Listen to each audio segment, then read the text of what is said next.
Welcome to part 2 of this module.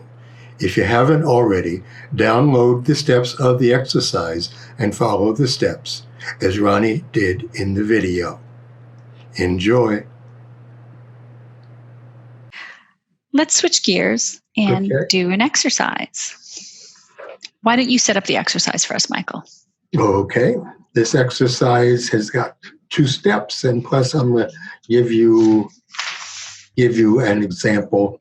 In fact, we're going to go back to Leonard and his dad in his hotel. First step, identify a current or at least the most recent situation where you were fully engaged in one of your favorite energy sponges. An energy sponge that you tend to use most often. That is step 1. Got it? Yep. Step 2, think back to your experience of being at your very best and see if you could get yourself back into that mindset and see how being at your very best might be a better use of your energy in that situation. So let me give you an example. I asked Leonard to tell me of a time when he was at his very best. This was after we had talked about how much he had been worrying about his dad when he really didn't have a lot of sound and current data about if his dad was really going to get angry or not. So he shared with me a story from his teens. Len knew that his father wanted him to go out for the high school football team. Leonard had zero interest in football. Leonard was an artist. He told his dad that he would instead join the school's art team, which is something I had never heard of. He actually told his father this, knowing that a major upset would likely be forthcoming, and that is exactly what he said happened. I asked him, how did it feel to stand up to your dad? He said, it was really pretty scary. And he said, but I was also proud of myself for sticking up for what I believed in. I said, oh, that's fascinating. And then asked him,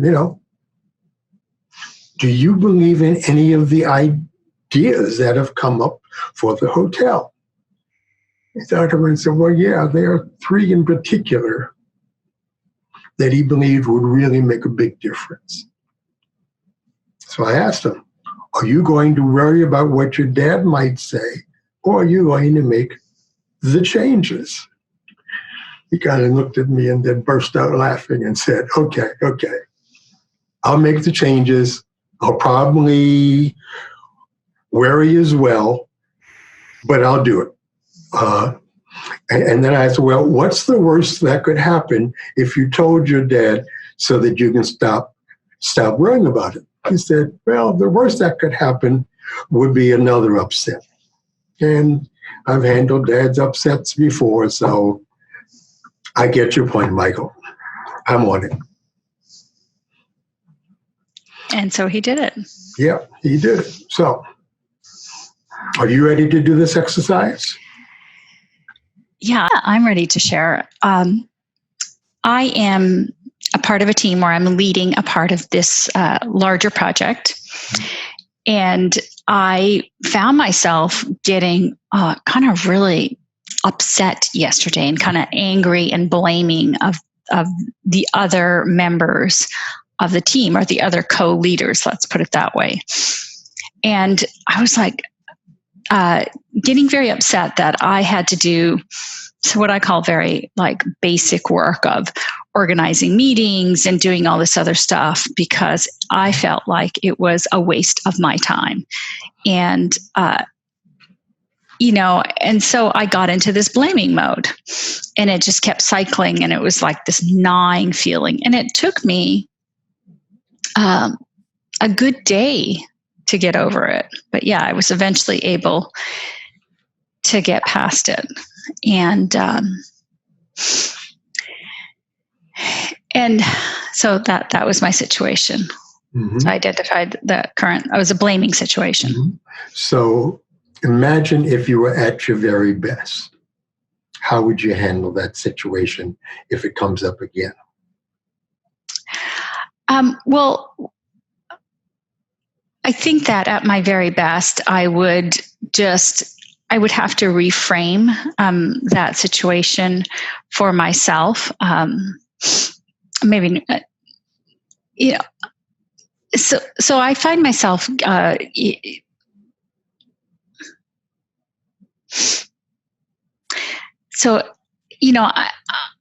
I'm struggling a little bit, Michael. Maybe you can help me. I'm not sure how I could use being, I guess if I was able to get back to a place of calm focus, okay, I would be able to sort of be at my very best. So can you imagine yourself right now being in a space of calm focus? Yeah, I can. Okay, so now put yourself in the space of this group who aren't showing up with what they need to show up with. So with this calm focus, what would you do?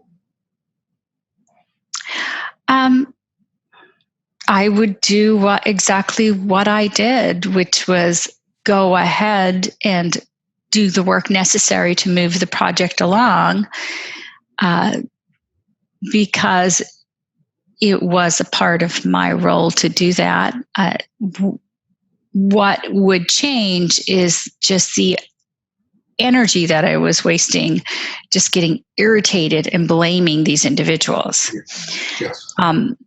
I had to say to myself, well, actually, this is what you signed up for. This is what you agreed to do.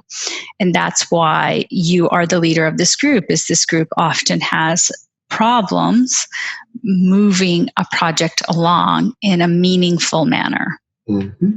And so if part of that is cutting through the anxiety of setting up meetings for other people. I mean, what I didn't say is people kept saying, well, are you sure you've asked this person? Are you sure you've asked this person? Are you sure you've asked permission to have a conversation? And I was like, you know what? We're done. We're done with that. We need to move along. And I just could have handled it better. I could have stopped that sort of edge in my voice and been more calm and focused about it. But I was able to move it along. Yes. I hear two energy sponges. One was the blaming and the other was the resenting. Yeah. Now, that energy sponge is, I'm just about certain, is an old one for you, that you've had it for years, because all of us, whatever our sponges are, we've been doing them for decades. Yes. Now, it may or may not be useful for you to look back as to, what's the trigger for that? Then you can, that will allow you to notice when you're in that irritated, kind of resentful, blaming space a little more quickly, so that you can take a deep breath, calm down, refocus, and you're off and running, doing what they actually hired you for in the first place. Yes. Yes. So, part of it is that our energy sponges are essentially not very rational. That you were even resenting what they had hired you to do. Yes. Mm-hmm. But yes. But, so what's the but? The but is, I realize when you asked me what the trigger was that I was trying to fix a situation on a part of the project that I was not hired to do. And that was they were doing the same kind of swirling action. I got it. And they were unable, and I found myself having to say things 3 or 4 times in order to cut through the swirl and get them to settle on a direction. Great. Okay. So now let's take it one more step then. So you are now back in being calm and focused. Mm-hmm. And they are doing this swirling that you were not hired to handle, but Correct. it's getting in the way of things getting done. So from a calm focus, what might be a better, more useful response? I think a better, more useful response would be to have called their attention to it in a manner, or taken it offline and talked to the individual that was perpetuating it, instead of trying to handle it in the moment, because the situation wasn't ideal. I was in a noisy environment. I was traveling, and it was a lot of stuff going on. So I think I wasn't fully calm and focused, because I was about to get on an airplane, and one never seems to be calm and focused. And getting on airplanes, at least I don't. And so I think there was a lot of triggering factors there where I should have just kept my phone on mute and dealt with it later. Yes. Now, okay. Now that you know about those sponges, next, okay, because you are going to run into a situation like that again. Yeah. You are a consultant now, and clients typically misbehave. That's why they need us. So now that you know about that sponge, next time it happens, you will be able to catch it much, much sooner and switch it back to being calm and focused. Well done, Ronnie. Thank you, Michael.